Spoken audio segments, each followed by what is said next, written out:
Hi guys, it's Kimberly here, and I'm going to continue on with my recordings of channeled information that I received. Now from here on out, most of what I'll be reading is from our joint channeling sessions. And the way that works is we do record these calls, but I prefer to type while we're doing it. I type what Lisa is saying. She uses her gifts of clairvoyance and clairaudience to see things they show her, and then to basically channel word for word what they're saying. And then me being more present in the 3D, I'm able to guide the questioning and keep things moving along, one question after another. Now as I read, there's going to be some parts that I'll skip because they're too personal, but there are other aspects here that are, I feel really relevant to all of our journeys, and I hope you'll find encouraging. And I want to say too, there were several sessions in here that I wasn't typing that we did, and we really were starting to get some amazing things coming through.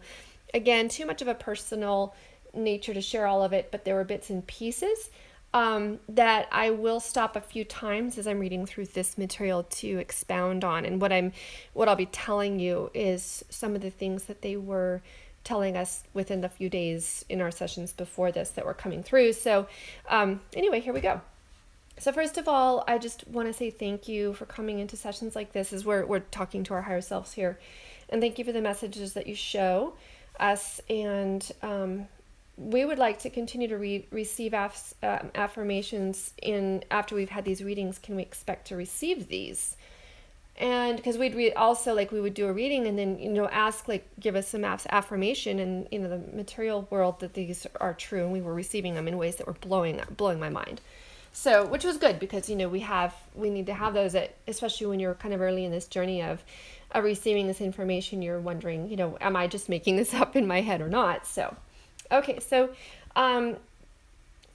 we were shown a little bit of a past life here. I won't go into, and then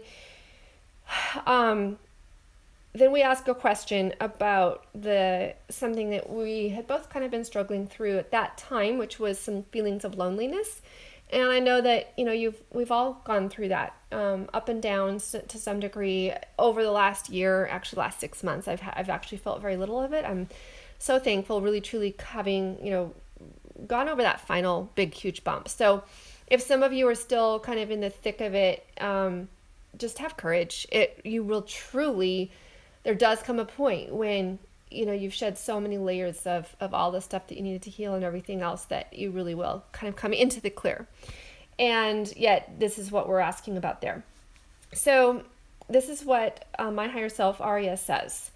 In this lifetime, this loneliness was what you chose because you wanted the growth that would come from these experiences. And then they both nod their heads in agreement to this. And then we see them doing things like stroking our hair and, giving us comfort through this sadness. They're showing us the sadness and how they've comforted us through it. And then I ask the question, are we doing anything that blocks receiving of the reward or payback for all that we have given of our heart and soul this lifetime and other lifetimes? Because that was kind of part of the the feeling of frustration and the loneliness. It's like, oh my God, we've been doing this for so long. Are we ever going to get, resolution? And it starts to, feel like it's all been worth it, right? I mean, I've already come to the point in a sense where I do feel like it has been, but, because of this incredible spiritual personal growth you've gone through, you wouldn't trade it for anything. But anyway, they go on to say, they show us a tube. And then they're shoving their hands back and forth in the tube to try to clear it out because it's clogged.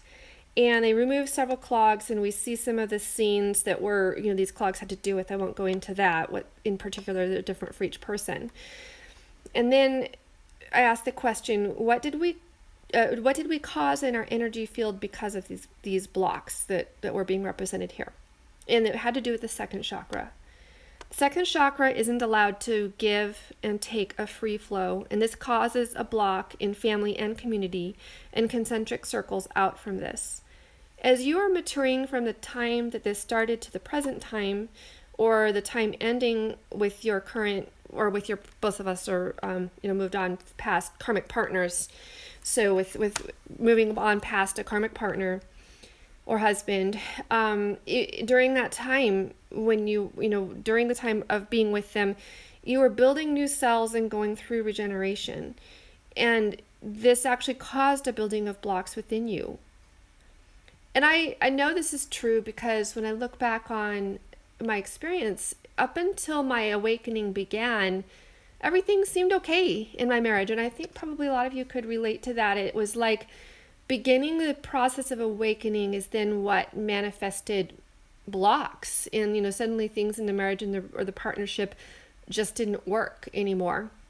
And that was truly like the awakening itself ended up causing a block in those partnerships that were meant to pass away and had come full circle and served a purpose. So that's what she's talking about here. But still, those blocks then they were there, and then there was something that needed to be cleared around it. So they go on to about what that is. So those blocks caused you to position a stance to protect. There was a lack of freedom and a lack of flow in alignment with your creativity, your beauty, your self-love, your awareness of the second chakra, and the ability to utilize the sexual energy as a beautiful conduit to connection of love, a love of all things in the physical world. So if it was a percentage off, it obviously wasn't all the way off, but throughout your space and time, these regenerating cells, thoughts, DNA, organisms, it was generated and produced new layers for the new balance in the way you presented yourself to the world outside of yourself. Of course, this is not alignment in what you're asking for as divine feminine in your truth.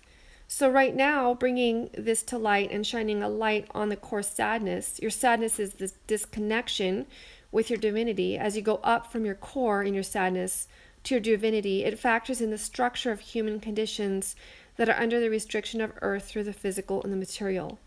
That is why you couldn't see before now that the sadness was disconnection and the illusion of disconnection from your divinity. In fact, you are never disconnected from your divinity, but in your ego you go astray from the memory of your connection to the divine and your truth of that. And so this showed up as a block to your loved ones. They cognitively understand that you are doing these things for them, but their energetic body senses the lack that exists. We don't want you to think you did anything wrong, but this has to happen for you to understand how to release the clog in the tube. You have to learn to just release, and you have to stay out of your physical planetary mind that believes you have to work and scrape and cut and shine and chisel to get it to clear. Your illusions create blocks in your field because whatever you subscribe to is a block. It is also an illusion that you have to work to release them. When you come to an ascended master, when you come to the feet of Christ, you're healed in a second. You just remember. And just then Christ shows up between our two higher selves, and he's holding out his hands to them, and they engage with each other, and he's lighting them all up. And then he says to us, "You girls have been coming together for a long time now, over and over in lifetimes. You have great works of art to accomplish in lifetimes ahead. I will be giving you the map, and you will follow the road you followed so far because of me. I'm going to be leaving you, but I will always be with you." Okay, I'm just going down a little bit here to skip some parts, too personal, and then and irrelevant for you guys. So now, this part that I come to next, we had already begun to unfold some of the pieces of this, and this is really key, and actually I feel like was one of the biggest kind of breakthroughs during this time as we were learning more and understanding more about our journey of what the divine masculine and feminine roles in the twin flame partnership, what it is for each other, and then what we're bringing to the world by these roles that we've taken on. And that was the fact that how it works for any individual just in and of yourself. You manifest things in your life by having a conscious thought in the 3D. It goes up into the 5D where it percolates or whatever, and then it is created up there, and then it manifests back into 3D. And in order to really be able to do that, you everybody does that all the time, regardless, because every thought becomes a thing in a sense, right? But to be able to do it in a way that truly moves you forward in progression toward awakening, toward coming into the knowledge of who you truly are. You have to have the conscious awareness and guidance of your connection with your higher self. And regardless of whether you're a man or a female or divine masculine or divine feminine or whatever you are at a soul level, the way that you do that is through your feminine side. If you are not at all connected with your feminine side, you are unable to contact and connect with the higher dimensions. Now, I don't know that there's really anyone in the whole entire world who has no feminine connection at all. It's probably possible, but for the most part, everybody has a little or varying degrees of it.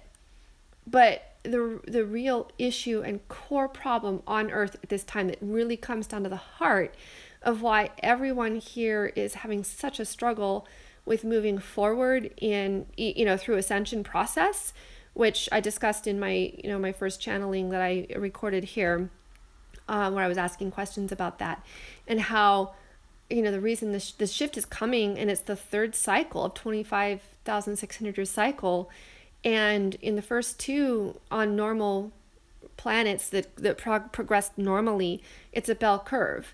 The first ascension cycle, a few, a smaller percent, maybe 25% or so ascend, and then the second 50% ascend, and then in the third the final 25% ascend. But on Earth, we had no one ready for ascension at the first cycle, only a handful ready for ascension at the second cycle. So here we are at the end of the third cycle. It's a very, very unusual situation. In fact, they say it's never happened to this severe extent on any planet before, at least in our Milky Way galaxy. And so the reason and the core issue for that is this incredible divide between the masculine and the feminine. So this goes down to the very reason that twin flames chose to divide their soul. Not everyone is a twin flame, and in fact, it's a very rare thing. It was a specific call that we answered. We volunteered to do this, to split our souls in order to be able to zip up. Like, picture a zipper where, a zipper that's all zipped up is one soul. We unzipped so that in the process of zipping back up, we would literally pull the, I'm sorry, I was distracted because I got a phone call there. We would pull the side, pull masculine and feminine back together. And I'm not just talking about males and females on Earth, but like within each individual person, to help bridge their own schism within themselves, plus that same schism is reflected on a macro scale between genetically male and female bodies. And it's one of the reasons I also believe right now that sociologically right now, society is like really, there's an outright war on gender, and I really think, like even gender identity and everything that's going on with this, I feel has to do with this, like we're all awakening up to the fact that we do have a divine feminine masculine within us, and that though they are very distinct. And those polarities right now, I think, are even like it's trying to be eradicated, because if people don't understand the divine feminine within themselves, then they can't have the connection, to the higher realms. And so if they can eradicate the idea of, there being two sides to the same coin that both have their incredible intrinsic natures and values, then that's, part of how they, the dark, the negative can undermine the power of, the divine masculine and feminine within each of us. And then of course, how that's reflected with our gender roles on the outside as well. So all of this information about how twin flames actually help to bridge this gap has to do with what I'll be talking about here, where the manifestation in the 3D comes with a thought, a clear conscious thought or idea. In the 3D, it goes up into the 5D, and this is where it's really key for the divine masculine and feminine twin flame pairs.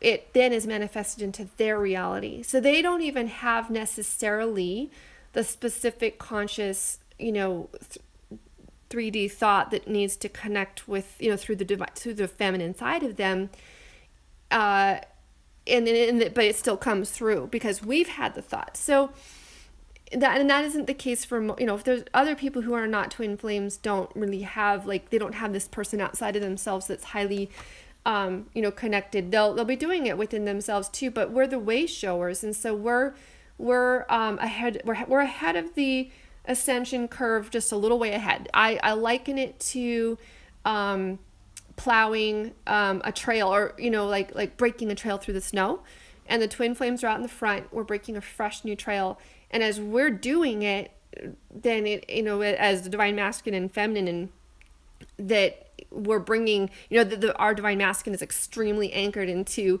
the masculine energy and into the 3D realm. And then whereas the divine feminine, we're extremely connected to our higher selves and using our divine feminine aspects. And of course, we're also balancing within ourselves to, have a more balance, but we're utilizing that role, and we're kind of like the two of us in tandem. Even though we're in separation, we're truly making this happen together. So that's how we're plowing the way. So this is what they say about that.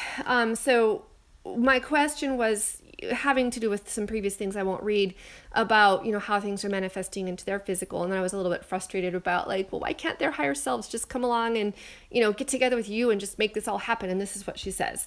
Because it has to originate here with the 3D, go up to the 5D and then go back down to the 3D to them.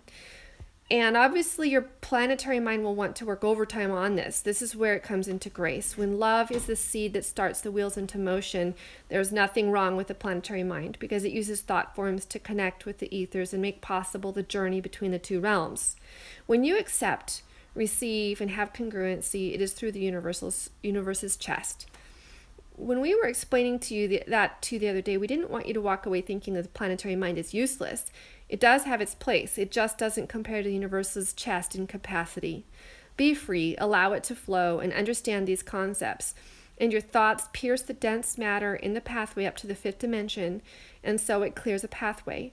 It has its purpose, but not the end result. In other words, like understanding that your universe's chest, which is, what they talk about being kind of the opposite of the planetary mind. Understanding your universe's chest and using it, that's basically the divine feminine part of you that does that, is really truly key, and it's important. But we still use the planetary mind, like in the thinking of, thinking through things, thinking thoughts, and having those thoughts in the first place, and then basically coming into that feeling inside of your chest around your heart chakra, that expansion, really sinking into it and feeling that and knowing that that's where your truth lies. And sending, whatever kind of logical thoughts and ideas that you have in your 3D mind, planetary mind, and then using your universe's chest to send that up into the fifth dimension, and then having the faith and trust to know that it will, manifest as it needs to in the 3D for your twin. And this is where it really began to come clear to me that the key of this journey for the divine feminine is just to continue to surrender over and over and over again to this deep knowing, to the trust, to the faith, to, anytime the mind is starting to, the planetary mind starting to freak out, get worried, fear, loneliness, sadness, whatever, that you go into the feeling of your chest and just know and trust that you're on this journey, that it's for a reason, and that it's meant to be. So that's all that I'll share about this session for right now. And I just want to thank you guys for watching and subscribing and listening to my channel, and we'll talk again soon.